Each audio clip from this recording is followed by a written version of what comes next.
Live from the Script Studios, this is San Diego's news source, 10 News.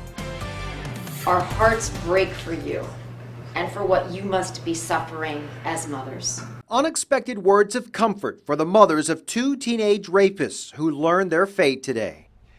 The judge called their actions brutal, callous, and ruthless as he sentenced the teens to more than 50 years behind bars. I'm Steve Atkinson. And I'm Kimberly Hunt. 10 News reporter Allison Ash is live at the Rancho Penasquitos Park where two girls were raped with the message from the mother of one of the victims. Allison? Yeah, those two girls were in this neighborhood park behind me. They were sitting underneath a tree when those boys came up from behind them. They had a knife and they forced the girls to do unimaginable things. 18-year-old Leonel Contreras showed no emotion as he was sentenced to 58 years to life, while his accomplice, 17-year-old William Rodriguez, seemed to be looking for someone in the courtroom before he learned his sentence. 50 years to life. Well, you said 50 years to life. Yeah, I mean, you got to take this stuff seriously. It's very sad. Neighbors we spoke to say the teens deserved the maximum sentence because what they did was beyond belief. And this offense obviously involved every imaginable kind of rape, repeatedly on both victims, switching back and forth between defendants.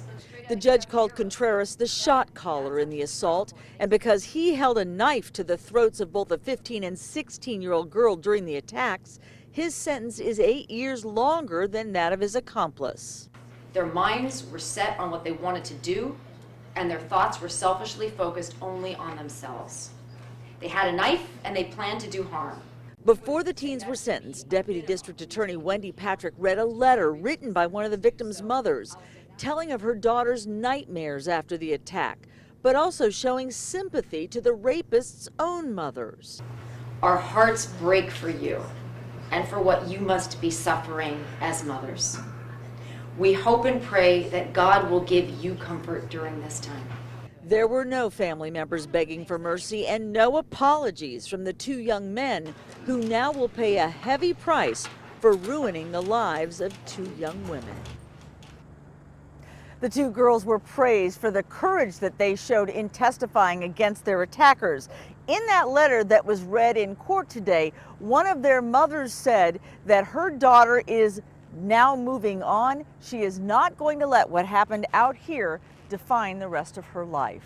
We're live in Rancho Penasquitos. Allison Ash, 10 News. Let's hope they can move on. Allison, thank you.